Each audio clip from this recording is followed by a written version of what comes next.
Yes. So today we are trying to understand the main features in MS Word.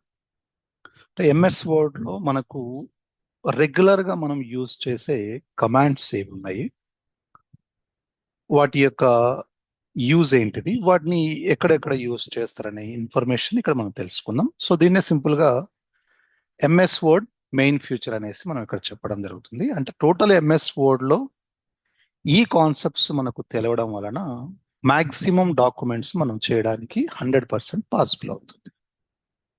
అవి ఏంటివి ఇక్కడ? So వీటిని ఒకసారి మనము క్లియర్ గా డిస్కషన్ చేద్దాం. ఇక్కడ ఫ్యూచర్స్, డిస్క్రిప్షన్స్. సో ఇందులో ఆల్రెడీ మనం ఏం చేస్తామంటే ఇంతకు ముందు బేసిక్స్ ఎంఎస్ వర్డ్ యొక్క ఇంట్రడక్షన్, తర్వాత ఎక్సెల్ ఇంట్రడక్షన్, వీటన్నిటిని చూసాము. అలానే ఒక బ్లాంక్ డాక్యుమెంట్ని ఎలా క్రియేట్ చేసుకోవాలి, టెంప్లెట్ డాక్యుమెంట్ని ఎలా క్రియేట్ చేయాలి, అదేవిధంగా తర్వాత వచ్చేసి మనకు ఎడిటింగ్ ఎలా చేస్తాము, డిలీటింగ్ ఎలా చేస్తాము, కట్ అండ్ పేస్ట్ అనే కాన్సెప్ట్స్ ఎలా హెల్ప్ అవుతాయి, ఓకే, తర్వాత కాపీ అండ్ పేస్ట్ అనే కాన్సెప్ట్స్ ఎలా హెల్ప్ అవుతాయి, ఇలాంటివి చూసాము.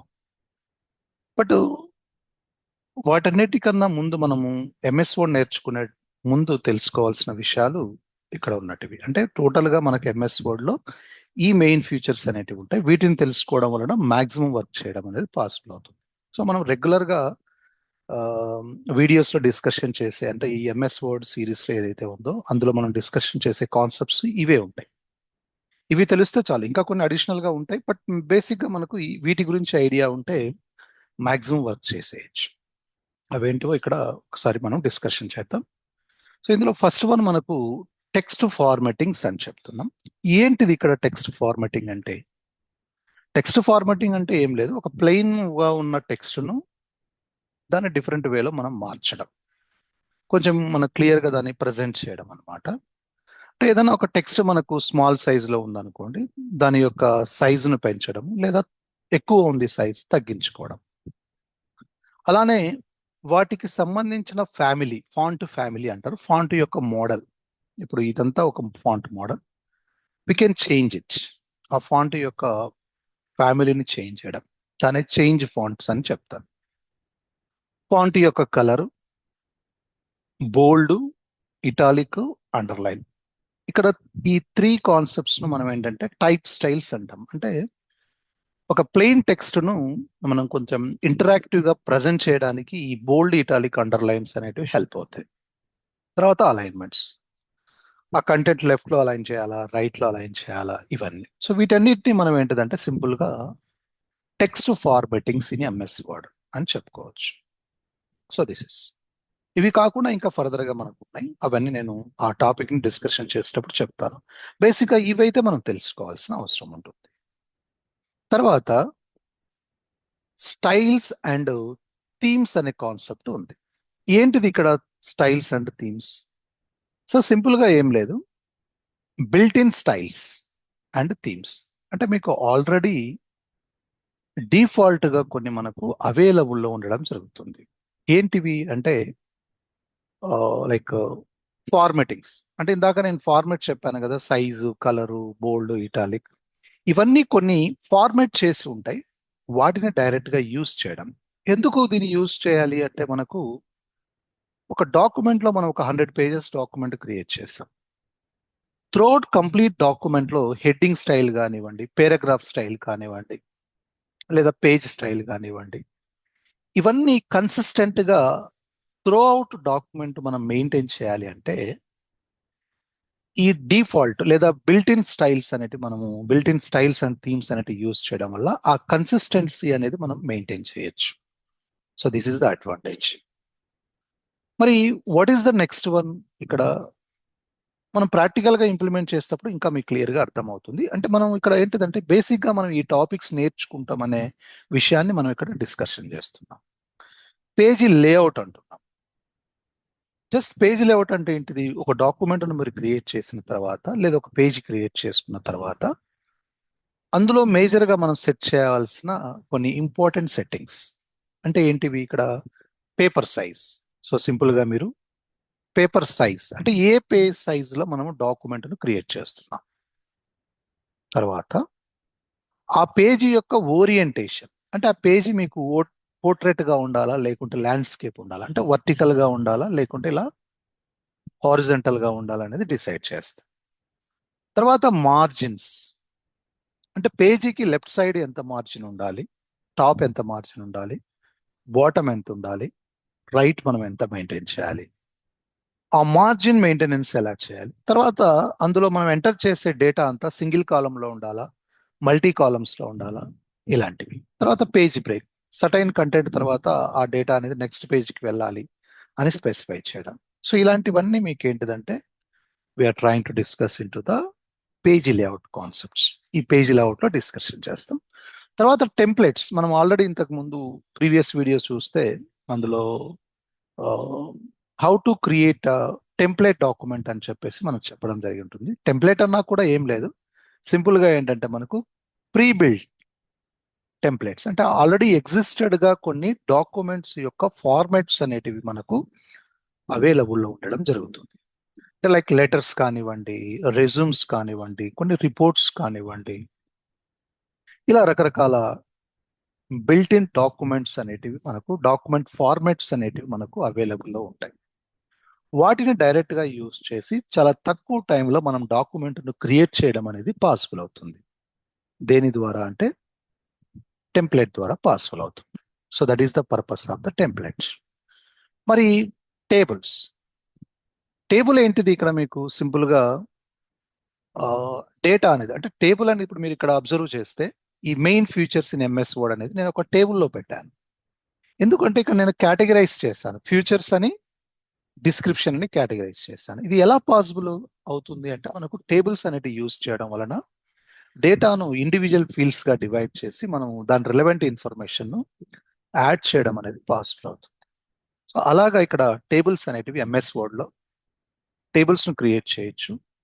ఆ డేటాను మనం ప్రాపర్ గా ఆర్గనైజ్ చేయడం అనేది జరుగుతుంది. Insert and formatting tables to organise information clearly. Fields తో ఉన్న ఒక డేటాను టేబుల్స్ లో మనం ఎంటర్ చేసి దాన్ని ప్రాపర్ గా ఆర్గనైజ్ చేయడం అనేది ఎలా పాసిబుల్ అవుతుంది అనే ఫ్యూచర్ మనం ఇక్కడ టేబుల్స్ లో డిస్కషన్ చేస్తాం. తర్వాత పిక్చర్స్ అండ్ షేప్స్ అనేటివి ఉన్నాయి. అంటే లైక్ మనం ఒక డాక్యుమెంట్ క్రియేట్ చేస్తున్నాం, క్రియేట్ చేసిన డాక్యుమెంట్ లో రిలవెంట్ ఇమేజెస్ కావచ్చు, ఐకాన్స్ కావచ్చు, షేప్స్ కావచ్చు, లేదా స్మార్ట్ ఆర్ట్, విజువల్ అంటే కంటెంట్ ను మనం విజువల్ గా ప్రజెంట్ చేయడానికి యాక్చువల్ గా హెల్ప్ అయ్యే కాన్సెప్ట్స్ ఇవన్నీ. ఏవి ఇక్కడ మనకు ఇమేజ్ ని యాడ్ చేయడం, ఐకాన్స్ ని యాడ్ చేయడం, షేప్స్, స్మార్ట్ ఆబ్జెక్ట్స్ కావచ్చు, ఇవన్నీ అంటే విజువల్ కంటెంట్ ను ప్రజెంట్ చేయడానికి ఈ కాన్సెప్ట్స్ అన్ని మనము యూస్ చేసుకోవడం జరుగుతుంది. That is. మరి నెక్స్ట్ ఏముంది ఇక్కడ, హెడర్ అండ్ ఫుటర్ అనే కాన్సెప్ట్ ఉంది. What is the header and footer? Header and footer అంటే ఏం లేదు, ఏదైనా ఒక కామన్ ఇన్ఫర్మేషన్ ప్రతి పేజీకి యాడ్ చేయడం. అంటే అది టాప్ లో కావచ్చు, పేజ్ టాప్ పొజిషన్ లో కావచ్చు, లేదా బాటమ్ పొజిషన్ లో కావచ్చు, కామన్ ఇన్ఫర్మేషన్ యాడ్ చేయడం. అంటే like for example page numbers ఉంటాయి, పేజ్ నెంబర్ ప్రతి పేజీకి బాటమ్ లో కానీ టాప్ లో కానీ, అది లెఫ్ట్ కానీ రైట్ కానీ సెంటర్ కానీ.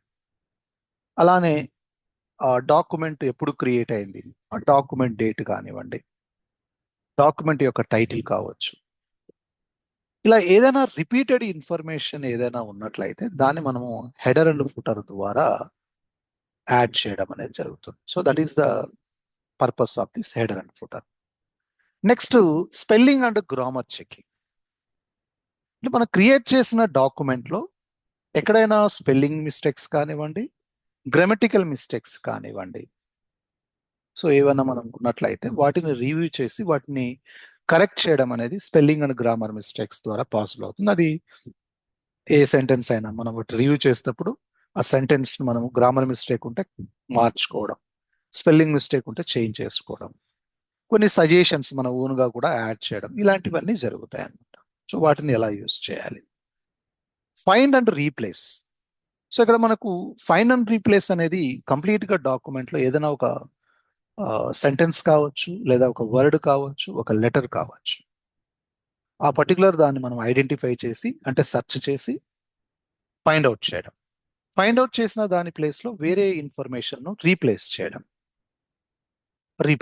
అనేది జరుగుతుంది. సో అదే ఇక్కడ మనకు search for text and replace words or formatting across a document. అంటే టోటల్గా మనము డాక్యుమెంట్లో ఒక ఇన్ఫర్మేషన్ మనం ఫైండ్ అవుట్ చేయడము, అదేవిధంగా రీప్లేస్ చేయడం అనేది జరుగుతుంది. సో అలాగా ఇక్కడ ఫైండ్ అండ్ రీప్లేస్ అనే కాన్సెప్ట్ మనకు హెల్ప్ అవుతుంది. తర్వాత ట్రాక్ చేంజెస్ ఉంటుంది.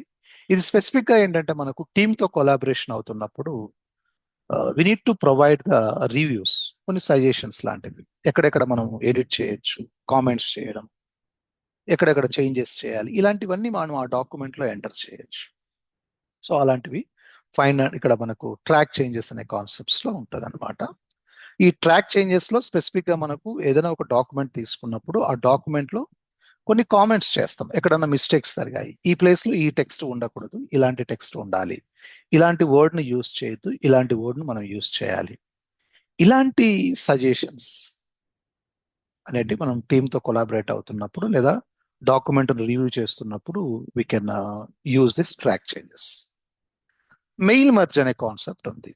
What is the mail merge? ఇక్కడ మెయిల్ మర్జ్ అనేది ఏం లేదు, సింపుల్గా ఒక common information more than one పర్సన్కి మనం సెండ్ చేయాల్సి వచ్చినప్పుడు మెయిల్ మర్జ్ అనే కాన్సెప్ట్ను యూజ్ చేస్తాం. అంటే ఫర్ ఎగ్జాంపుల్ స్కూల్స్ నుంచి పేరెంట్స్కి ఒక సంథింగ్ రిక్వెస్ట్ లెటర్ కానివ్వండి, లేదా సంథింగ్ ఏదైనా ఒక నోటీస్ లాంటిది ఇవ్వాలనుకోండి, ప్రతి పేరెంట్కు మనం పంపించే ఇన్ఫర్మేషన్ అనేది సిమిలర్గా ఉంటుంది. వాళ్ళ యొక్క అడ్రసెస్ అనేటివి డిఫరెంట్గా ఉంటుంది. అంటే లైక్ ఒకరు దిల్ష్ నగర్ ఉంటే ఒకరు గచ్చిబౌలి, ఇంకొకరు మలక్పేట, ఇలా రకరకాల ప్లేసెస్లో ఉన్నప్పుడు వాళ్ళ యొక్క అడ్రస్లు వేరు, బట్ ఇన్ఫర్మేషన్ సేమ్ ఉంటుంది. అలాంటి సందర్భంలో ఈ మెయిల్ మర్జ్ అనేది యూజ్ చేస్తాం. అంటే రిపీటెడ్గా మనం చేయాల్సిన పనిని ఈ మెయిల్ మర్జ్ ద్వారా సో దాన్ని ప్రివెంట్ చేసుకోవచ్చు. సో అలా హెల్ప్ అవుతుంది.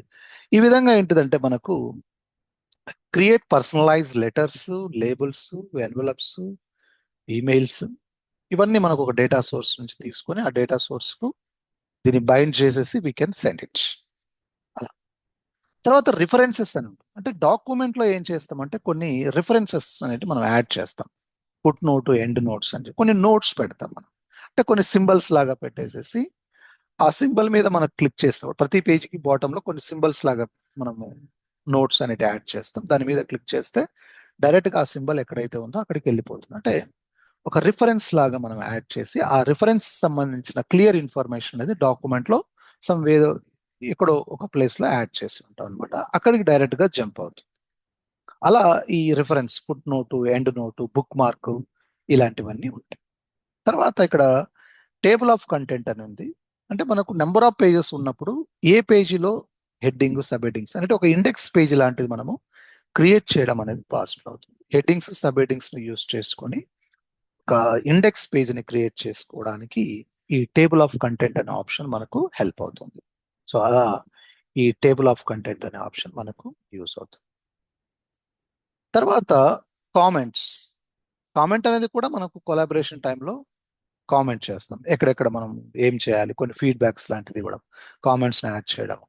ఓకే, కామెంట్స్ ఎప్పుడు ఏదైనా ఫీడ్బ్యాక్ మనం ఇచ్చేటప్పుడు ఈ కామెంట్స్ని యాడ్ చేయడం జరుగుతుంది అనమాట. So that is. అండ్ ఫైనల్గా మనకి ఏమున్నదంటే ప్రింటింగ్ అండ్ ఎక్స్పోర్ట్. ఏదైనా డాక్యుమెంట్ ఫైనల్గా ఒక డాక్యుమెంట్ క్రియేట్ చేసిన తర్వాత ఆ డాక్యుమెంట్ని ఐదర్ మనం ప్రింట్ చేయడం కానీ లేదా డాక్యుమెంట్ని షేర్ చేయడం కానీ చేస్తాం. సో అలాంటి సందర్భంలో డాక్యుమెంట్ ప్రింటింగ్ చేసేటప్పుడు ఎలాంటి సెట్టింగ్స్ ఫాలో అవ్వాలి, డాక్యుమెంట్ను వేరే ఫార్మాట్ కన్వర్ట్ చేస్తున్నప్పుడు లైక్ పీడిఎఫ్ డాక్యుమెంట్ కావచ్చు, టెంప్లెట్ డాక్యుమెంట్ కావచ్చు, ఇంకా వేరే అదర్ ఫార్మాట్ లైక్ మనం కన్వర్ట్ చేస్తున్నప్పుడు సో ఎలాంటి సెట్టింగ్స్ అనేది మనం ఫాలో అవ్వాలి అనేది we are trying to discussing in this place.